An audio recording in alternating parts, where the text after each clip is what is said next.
our last session. Okay, this afternoon would be our last session for theory. And this is our last few slides remaining. We're going to complete this one. And we're done with the semester. And you just need to wait for the first week of January for the final exam. The final exam, we're going to give you 50 items. Okay, final written exam is 50 items. Okay. Before we start our discussion, I just want to review some of the concepts that we discussed before that I think very important for you to realize. We discussed the meaning of loss, and we discussed also the different types of losses that an individual can experience. We also discussed what is the reaction to loss. What does the person do? The person will experience grief, and the subjective form of this response is called bereavement. We also discussed the different types of grief that a person will experience, and we discussed three most common types of grief. The first one is abbreviated grief. This is very short form of grieving. In a short span of time, the person will experience grief. Okay. However, once this lost things is replaced right away, the person becomes cheerful again. Anticipatory grief is different in the sense that the person experiences emotional reaction in advance. Okay? There's no actual loss yet, but the person is expecting future loss. So the person will experience anticipatory loss. Okay, we also discussed complicated grief. This is abnormal types of grieving because the grieving process exceeds for more than 6 months. Is it normal, as we mentioned last time? It is not. Normal grieving should be resolved, okay, in a limited period of time. Beyond 6 months, it is no longer normal. It is called complicated. That means there's a problem. The patients cannot cope with loss. And of course, most importantly, we discussed the different stages of the grieving process. And we discussed the other day that once a person experiences loss or the family members experiences loss, they undergo this process, starting from denial. After they experience denial, they become angry, they shout to nurses, they tend to be angry to their family members. And after that, eventually they will start bargaining. Okay? And they will undergo the process of depression, and eventually they're able to accept that the loss is there, that the loss is a reality, that they cannot avoid loss anymore, and they have accepted it. And we also discussed the different reactions or manifestations of grieving last time. Factors influencing loss and grieving process we discussed.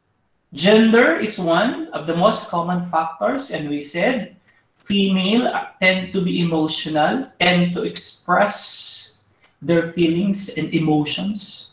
If they experience loss, they will show to the world, they will cry, and they will be emotional. But male, they tend to react to loss in a different way. Why? Because the society says male are strong. Even if they are mourning, they do not emotionally show it. Okay? They do not show it to other people. We also discussed another factor, such as the cause of loss of death. If the cause of death is natural death, the person tends to accept the loss easily. But if the cause of death is by accident, okay, it is very difficult to accept the loss. We also discuss age as a factor, and we said that infants and toddlers, they have their own way of understanding death, loss, and dying. And unlike with adult wherein they're able to process and understand the loss of the grieving process. Okay. So at this point, we're going to discuss death itself. Death is a permanent form of loss. Why it is a permanent?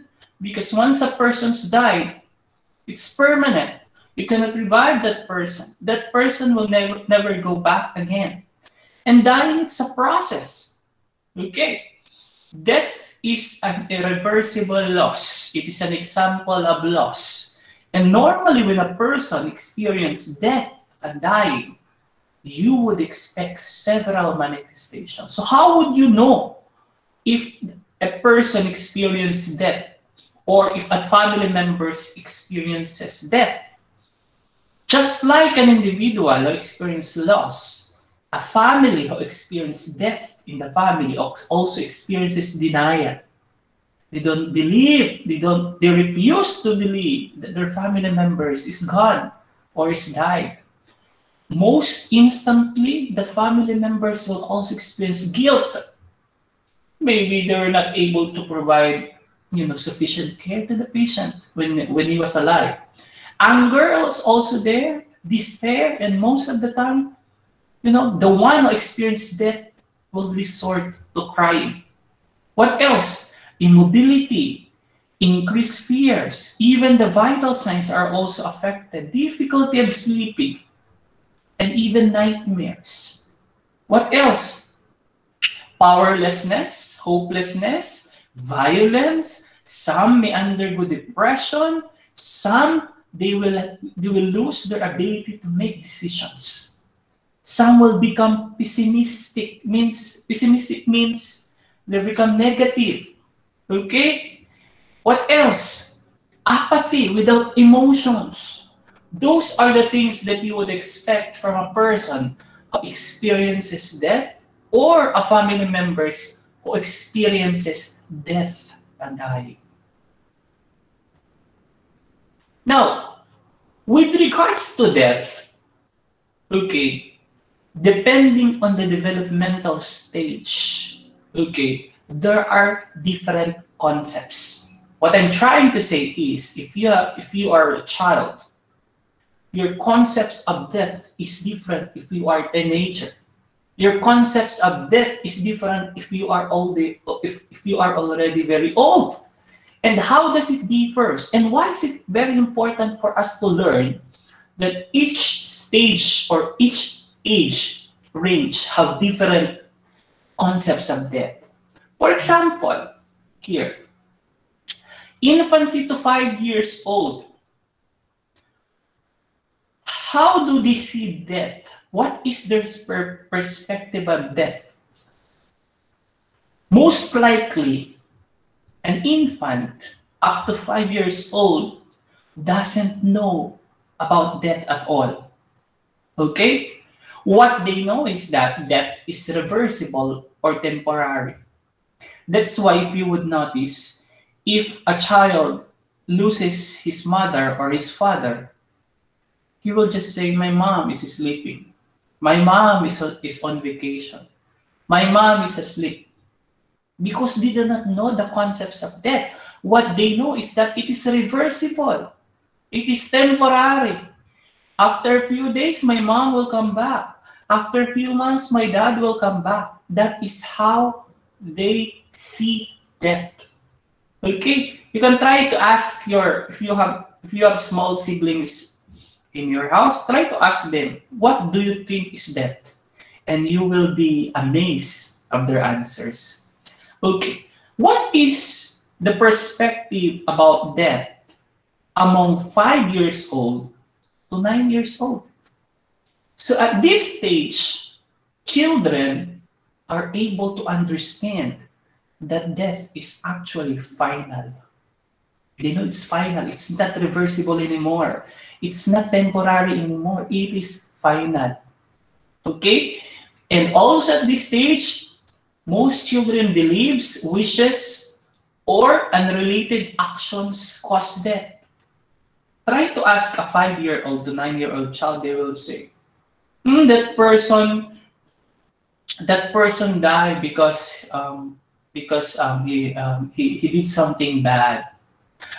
or that person dies because someone wished he would die, something like that. That is how they think about the concepts of death. At the age of 12 to 18, I do not know if it is of your age. How old are you now? Are you 18 and less? Can you put it in the chat box? Are you within this range, 12 to 18 years old? Wow, 19 already. Do I have student here 18 and below? Yes. Okay. 7 years old. Haura, you are 7 years old. Alhamdulillah, Chico, Haura. Okay. Anyway, I'm just joking. Okay. It seems that most of you are within this age range. Even if you are 19, most likely you are within this stage. I want you to listen carefully. How does people from 12 years old to 18 years old view death, or what is their concept? First is death can be defined. Do you know what do you mean by defined? That's only death. Okay. How do you know if the person defined? Have you observed?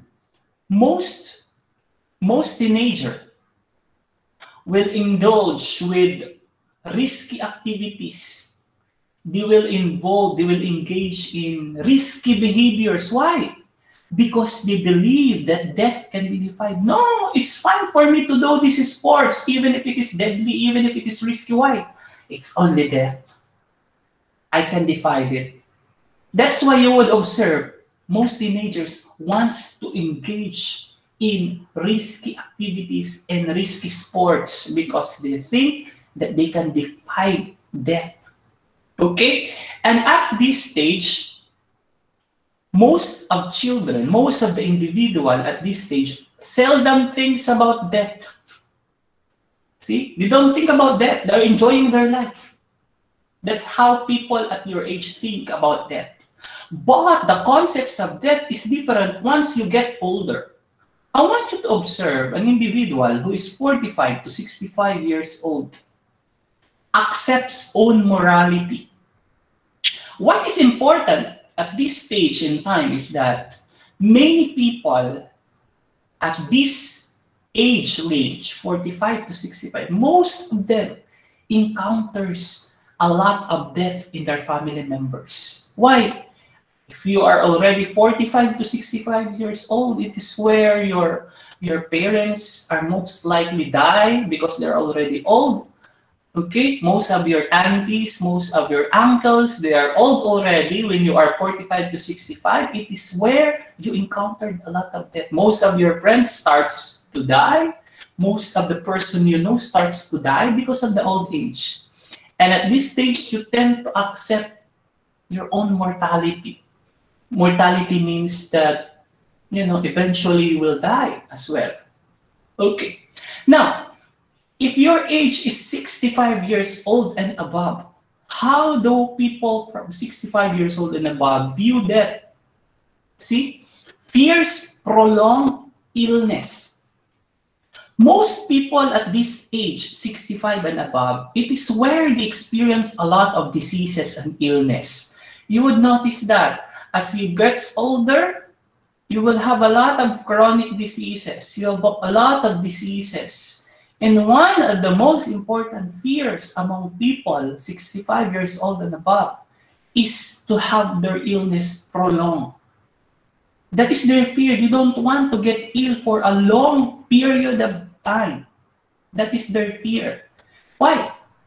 Because at this stage, illness and diseases are very common at their age. And how do they see death? Sees death as having multiple meanings. What do we mean by that? Multiple meanings. For other people, they see death as their way of returning back to God. Or for some other people, they see death as the end of their suffering. For some people, they see death as the end of their mission in this world. That is how they see death. It has a lot of meanings. Okay? And at this point in time, Many people, 65 years old and above, tend to accept that death is real and the death is final. That you cannot defy death at all. Okay, this is the different death concepts according to developmental stages. Now, if you want really to prove this one, if you have children at home, if you have elderly at home, try to ask them. Try to ask your small brother, Chico, what is your concept about death? And you will be surprised with their response. Try to ask an older people, your baba or mama, or you have grandfather or grandmother at home. Try to ask them, what is death to you? You will be surprised also. They have different concepts about death. Anyway, now, with regards to loss, death, and dying, this is a sensitive issue. And this is one of the most emotional experience that healthcare providers will experience when you work as a nurse. However, there are several nursing implementation or nursing intervention that you can provide to your patient or to family members who experience death, or to the family members who are experiencing dying, or to a patient who is dying. You need to provide nursing implementation. So what do you do? First is help the clients die with dignity. Do you know what is dignity? Second, hospice and palliative care. Number 3, meeting the physiologic needs, the dying client. Number 4, providing spiritual support. Number 6, supporting the family. And number 6, postmortem care. I'm going to discuss one by one. Now, number 1 is very important. If you have a dying patient, for example, we have a cancer patient in the hospital, and this cancer patient is already given 1 month to live, and the patient will die after some time. How do you promote dignity in a client who is dying? Okay, there are several ways that you can do to promote dignity among patients who are dying. Number 1, introduce available options to client, to the patient and family. Okay, can restore and support feeling, as for example, location of care. You may ask the family members, if the patient is already dying, where do you want to go home? Do you want home care, or you want hospital care? You need to give those options, or you want the patient to go to their home to provide care to the patient, or do you want to hire home care services to provide care to your patient? You need to provide option to your patient. Times of appointment. If a patient is dying, okay, as a nurse, it is very important also for you to set the times of appointment, because at this stage, family members, friends are more likely to visit and provide moral and psychological support to the patient. You need to facilitate those things. Okay, use of health resources. You need to give a lot of options on how that to ensure that the dying patient is giving adequate health resources. Even if the patient is dying, you still provide quality health resources. It doesn't mean that your patient is dying, that your role as a nurse is done. No. Okay? Especially when the person is dying, nursing care, health services, health resources should be provided still to your patient. And of course, times of visit, you need to facilitate. Let the children inform the family, the grandchildren, the relatives. If they want to visit, set an appointment, set the time of their visits. That's very, very important in order to provide dignity to your patient. Okay. Now, I know this is a new concept to you. Hospice and palliative care. You know, in the Western countries, like in America or in Europe, if there is a patient who is on the terminal stage of their life, for example, a patient has cancer and is already given 3 months or 2 months, normally the patient is discharged from the hospital and the patient is sent or admitted to the hospice and palliative care. I'm not sure in Oman if you are practicing this. Are you practicing this one in Oman? May I hear your comment? Do you have hospice and palliative care center here in Oman? Can someone answer? I don't think so. I don't think so. Okay. In Western countries, in US, in UK, they have this one. Those patients in terminal stage, those dying patients are referred and are admitted to hospice and palliative care. Now, what do they do in the hospice and palliative care? Normally, these care centers, these hospice and palliative care centers provide support and care of the dying person and the family to facilitate peaceful and dignified death. That is their specialization. And normally, what this care center provides is symptoms control. What do we mean? You cannot reverse. If the patient is dying, the patient is dying. But you can control symptoms. And these hospice and palliative care centers, provides services such as symptoms control. If the dying patient is experiencing pain, they will provide pain management. They will provide nourishment. They will provide nutrition to the patient. Those are the things that they do. And most importantly, pain management, especially for cancer patients. Most of the cancer patients in the terminal stage, one of the most common manifestation or symptoms that they experience is pain. That's why from the word itself, hospice and palliative. Palliative means pain relief. That's what they do. They control symptoms, and as much as possible, they provide pain management to the patient until the patient peacefully dies. Okay? And I think in Oman, you don't have this one. And inshallah, maybe after several years, this one will be established in your country. In the Philippines, we have few care services also like this. Now, this is important. Even if the patient is dying, it doesn't mean that you're not going to provide physiologic care to your patient. If the patient is given 2 to 3 months to live, it doesn't mean that you're not going to provide physiologic care to your patient. How do you do this?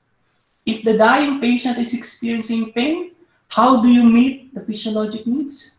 Controlling of pain. You still give pain medication. You still control the pain. If the patient is bedridden, the patient cannot provide self-care activities. Even if the patient is dying, you provide personal hygiene. Okay? If the patient who is dying experiences problems with breathing, how do you meet the physiologic needs? Relieve respiratory problem or difficulty. And even if the patient is dying, still you assist the patients to move. You still assist or promote the nutrition of the patient. You still maintain the hydration of the patient. You still assist the patient in the elimination process. Okay, that's part of your role. Even if your patient is dying, even if your patient is not treatable, even if the disease is not curable, even if the patient is only given few months, still you meet their physiological needs. And that is our role as a nurse. What else? This is the most important. Doctor, there's a question. Doctor, in hospice care, does family allowed to be with the patient? The family are allowed to visit their relatives or family members in the hospice care. However, the family cannot stay in the hospice care. They can just go there and visit. Cannot, because that care center, it has a lot of patients also admitted. Okay, another important nursing intervention that you can provide to a dying patient or a family experiencing dying is providing spiritual support. This is very important. Regardless of religion, you need to provide spiritual care. And this is what most dying people needs. Okay, now how do you provide spiritual care? Whether the patient is Muslim, whether the patient is Christian, whatever is the religion of the patient, you need to provide spiritual care.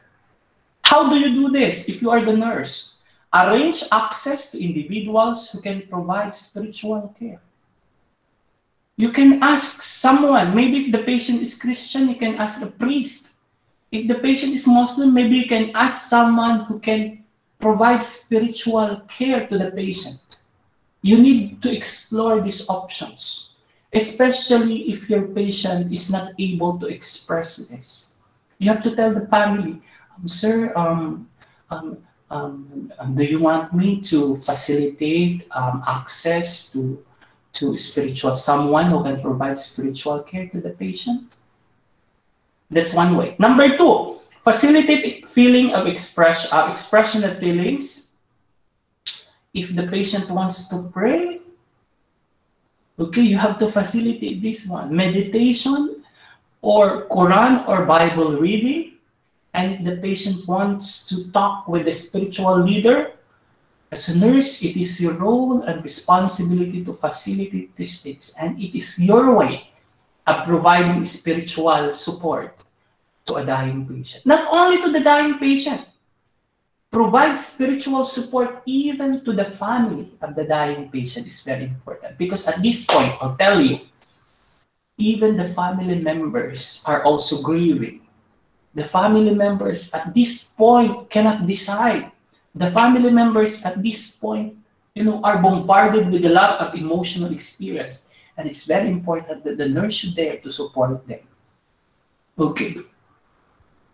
And of course, supporting the family. You support not only the dying patient, but you support only the family. And how do you do this? Therapeutic communication is very important. Communicate with the patient, with the patient's family. Listen to their stories. Listen to their worries. Listen to their emotions. Okay? Empathetic and presence of caring is very, very important. Even if the family members doesn't want to talk, they just want to cry, your presence is very important. The feeling that someone is there for them, especially during that very moment, it is very important for them. Okay, number three, explaining what is happening and what the family can expect. You need to update the family, what is happening to the patient. Because if the family doesn't know exactly what is happening to their patient, the tendency for them is what? They will be anxious. They will cry. They will not understand things. They will become angry. But as a nurse, if you are there to explain to them what is happening and what to expect, okay, it would be very easy for the family to find comfort from nurses. There's a question, doctor, isn't it psychologically better for the patient to be around his family instead of a hospice care facilities? That's a very good question. Well, I think your culture and Filipino culture is almost similar, wherein we have high regard with families. And going back to your question, of course, it is emotionally, it is psychologically, it is spiritually healthy if the dying patient is surrounded by the family members. But in some other countries, they cannot, because especially in the US, especially in the Europe, people are very busy working. They cannot be with their patients in their homes. They cannot with their patients in their house to provide care for the patients. They need to recruit other people to take care of their dying family members. That's why, because they cannot care the patients in their home, they just look for hospice care facility to take care of your patient. In Western countries where people are almost busy, they don't have the capacity and the ability to take care of their dying patient. That's why they have to hire hospice care facility. But in other countries like Oman, I think your practice is instead of sending your family members in the hospice care, just bring your patients at home, and the patient is provided with supportive needs with the family members.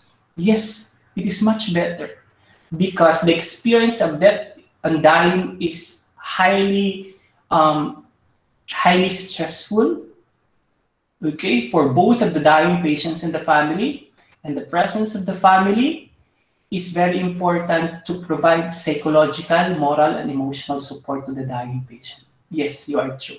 It's a good question. Okay, now this is an example of research. Okay, what family members perceive to be the most important nursing intervention during death and dying? And the family members identified assurance. The family members identified information and cultural and spiritual needs as the most important needs of the family of a Muslim patient who is dying. See, if you have a Muslim patient who is dying, consider cultural and spiritual needs. That is according to research. Okay? And this is very important, especially information. If the family members receive enough information from nurses regarding the condition of their patients, their anxiety is diminished. That is how important providing and informing family members about the situation of the patient. Okay, this has been discussed already with you. Okay, there's a question. I think it is because the Omani society is very connected and doesn't accept the idea of leaving the relative in the hospice care facility, even though it may be difficult for them to take care of the patient. Yes, I agree, especially that Omani families are extended. You have extended family structure here, which means aside from the mother and father and children in the family, the grandfather, the parents, even the aunties and uncles are also at home. That's why your family ties and connection is there. Okay, now Suha has a comment. Suha says, I think hospice care is more better as I observed in some situations. The good thing also with hospice and palliative care is that they have healthcare personnel in that facility who can provide health-related services to your patient. For example, if the patient is in pain, if the patient is in the palliative care center, the personnel there can provide pain medication. That's the problem if the patient is at home and no nurses and no doctors is at your home to provide those things. Okay. Shaika says, yeah, in the aspect of providing spiritual care, specialized care, health-related care, pain management control, those can be provided by hospice and palliative care. Okay. But unless your patient are not experiencing any of those things, home care is also fine. But if the patient is experiencing some health-related issues, hospice and palliative care is also good. Now, once a patient is dead, what is your nursing intervention? Once your patients die, what do you do now? My patients die in bed one. So what do I do now as a nurse? Now, what do you do now? Now, there are things that you need to consider. We call it as postmortem care. The nursing care provided to a dead person is called postmortem care. And for you to be able to provide postmortem care, you need to determine these different stages that the body will undergo once the person died. Rigor mortis, stiffening of the body, stiffening or hardening of the body. It occurs few hours after death. Algor mortis, it is where the body's temperature decreases. And livor mortis, it is usually will observe some discoloration on the skin of the dead patient. Okay, there is a comment here from you. So people need to realize that some cases requires professional assistance. Yes, I agree. It depends on the situation. If the dying patient is experiencing several health-related issues, it is better to keep the patient in the hospital or in the hospice or palliative care. But the patient doesn't experiencing any emergency situation that the patient is dying, that's the time you can provide home care services. It depends on the condition of your patient, and you have to judge You have to assess the situation. Okay, Shaika says they bring healthcare provider to home. Yes, you can call some hospitals or health centers, but the good thing about hospice and palliative care is that they are monitoring the patients 24 hours a day, 24 hours 7. At home, is fine also, but it's if some emergency arises, you have to call the hospital or health center. Even if doesn't prefer dying with new people, yes. Not all of them can afford. Yes, this is important. Why? If you send your patient to hospice and palliative care, you need to pay. There's a payment. In Western countries, they have to pay. I do not know. Anyway, in Oman, you don't have these care services. But in some other countries, this is expensive. The family members has to pay. But it's not free in their countries. That's why you have to think twice. Okay, so what do you do now with the dying patient? Of course, provision of post-mortem care. In some religion, what they do when the patient dies, of course, they usually remove the tubings, they clean the patient's body, okay? They wash also the patient's body, they remove unnecessary tubings or catheters which are inserted to the patient. And of course, this is very important. When your patients die, you need to check for the religion. Because each religion have their own way, have their own practices, have their own rituals when their loved ones is dead. Just like Muslims, you have rituals and practices also if someone is dead in your family members. Proper positioning of the body is very important. Why?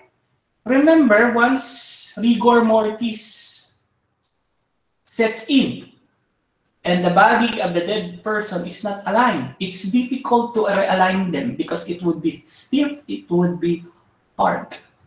Proper labeling of the patient, of the body is very important. Proper identification of the body is very important. Okay. Let us see. Okay, this is what we have taken from the book, from the literature, and it's about post-mortem care for a Muslim patient. Again, I need your opinion on this because you are Muslims. Perhaps you have experience or witness providing death care to a patient. It says here, when a person is dead, okay, turn the head to the right and to face Makkah. I need someone who can share to me if this is being practiced in your religion. Turn the head of the dead person to the right and to face Makkah. Would someone answer with me if this is true in your religion? Yusuf says yes.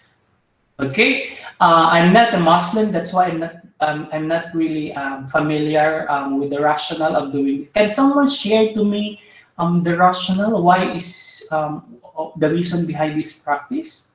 Yusuf, can you open your audio? Yes, doctor.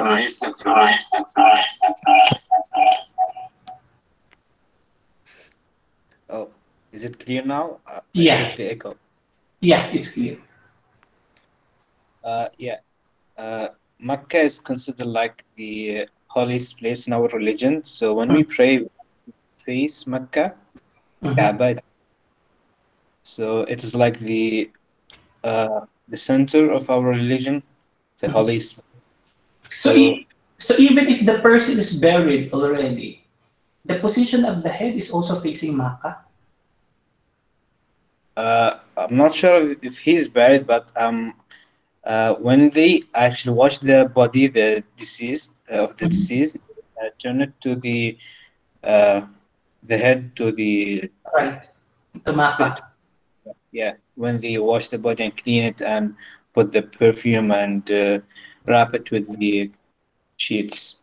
Suha said it's like a blessing. Thank you, Yusuf. Okay, number 2 is body is covered in sheet, which is not transparent. It should be white, or shroud. That means you need to cover the dead body with white with white sheet or shroud. Is this being practiced also in your country, in your religion?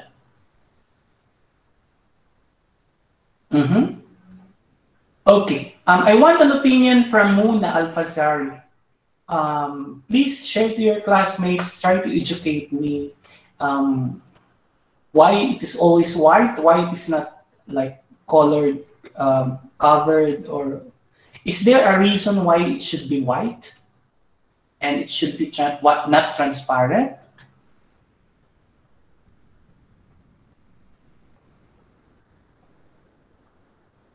Muna.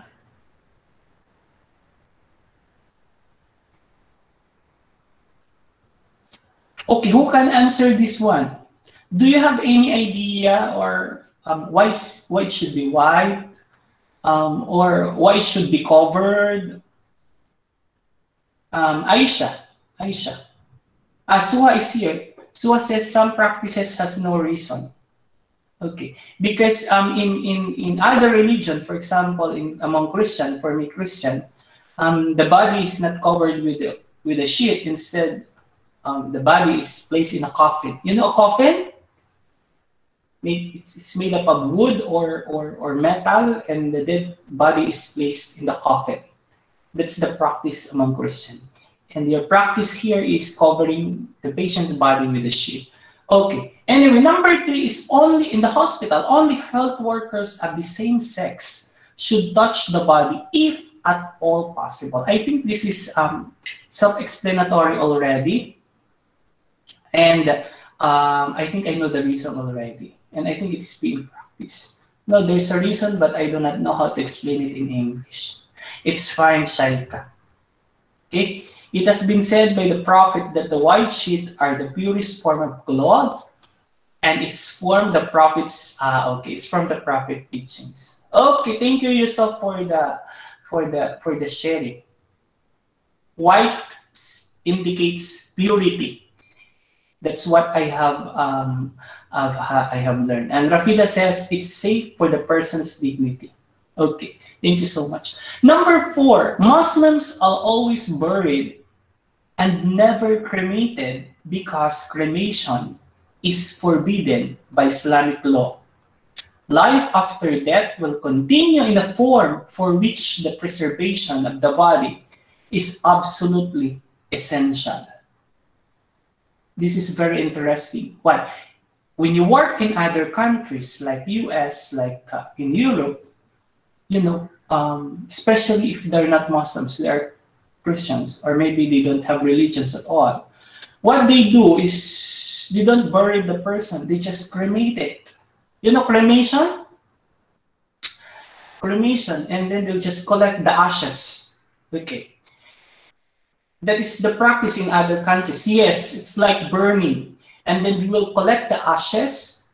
You will collect the ashes and they keep the ashes or bury the ashes. Now, here in number 4, it is forbidden in your Islamic law. And I think, and the reason for this is that, you know, there's a belief that even after death, there's life.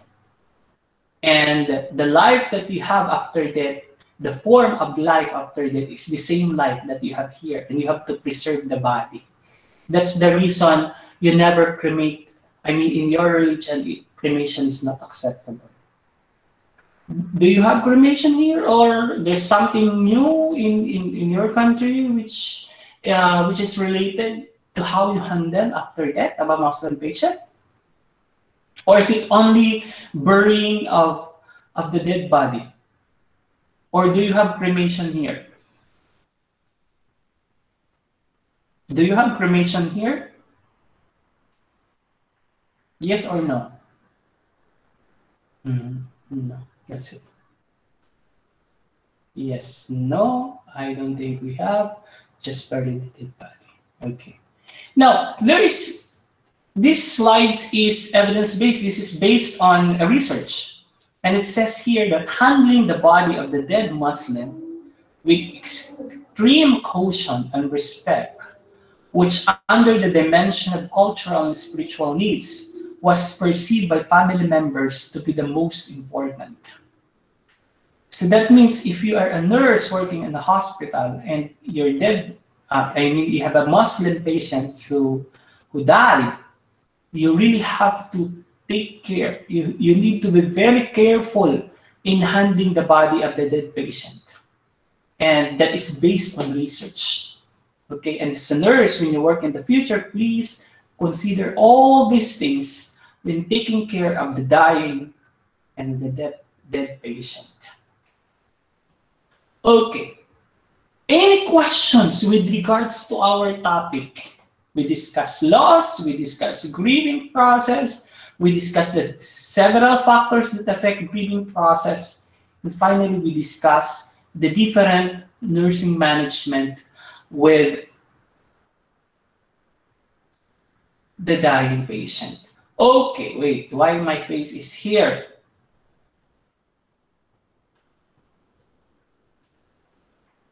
Okay, now, those are the topics for fundamentals of nursing, alhamdulillah.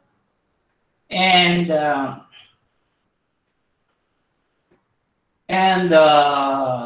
after the exam, you're now ready to go to the next level of your education. Now, before I end this session, I have, oh, finally, yes, Rafida, finally. Do you have any questions with regards to our topic on death and dying?